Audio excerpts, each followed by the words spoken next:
So we've run through the strategy. Now I want to give you a checklist. I'm also going to give you another document here in a sec, which is a longer list of questions.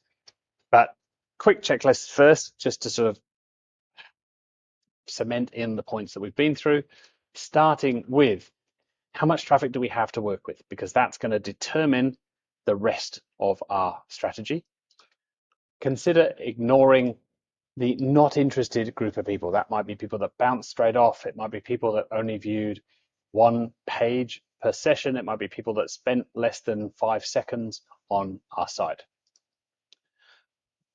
Think about the buyers.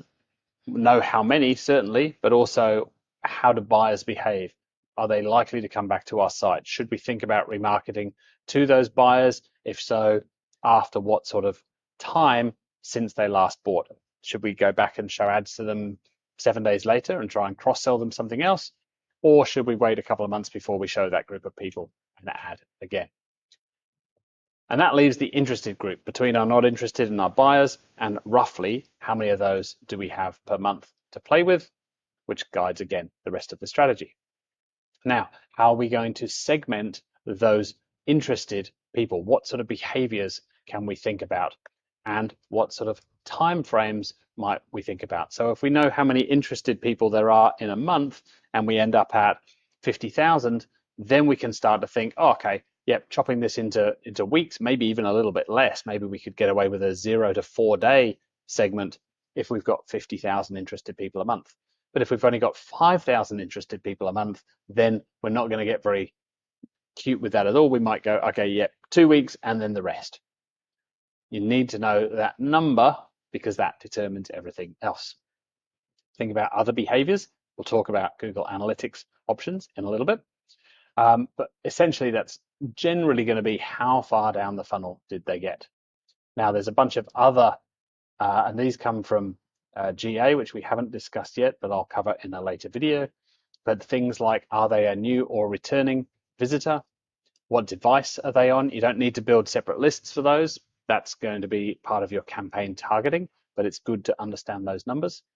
How long did they spend on the site? Often a very, very good proxy for how interested somebody is, as is number of pages viewed. If someone's viewed 10 pages, they're usually fairly interested. If they've only viewed one, they're usually not very interested.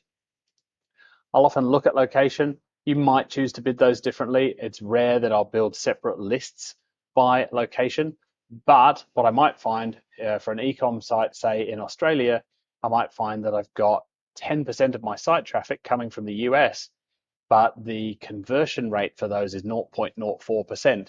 And so I would just put all of those US visitors now up into my not interested bucket and just choose to, mentally at least, just choose to not show remarketing ads outside of Australia because the expected conversion rate, the expected profit on that just isn't very high. And then lastly, a couple of machine learning created metrics that are inside of GA, which I'll talk about in the GA video. You got to think about bids.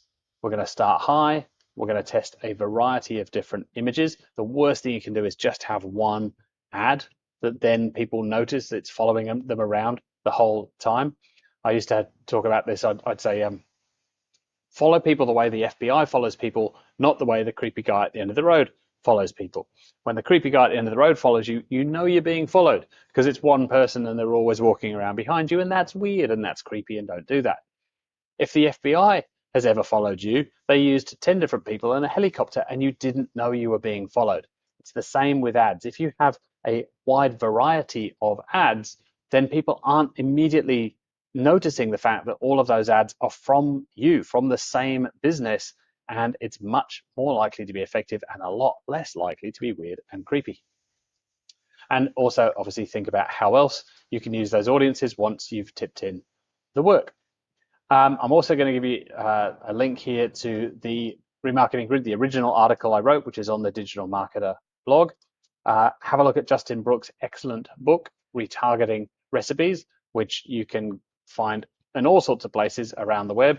But yeah, just do a search for that. Yes, you'll need to opt in for that, as you will for his 50 ads to use for inspiration. So I'm not going to publish that here. Do a search for that. Opt in to Justin's list I'm not going to bypass the list and give away here. And I'm going to give you a link, though, to the Google Help Center.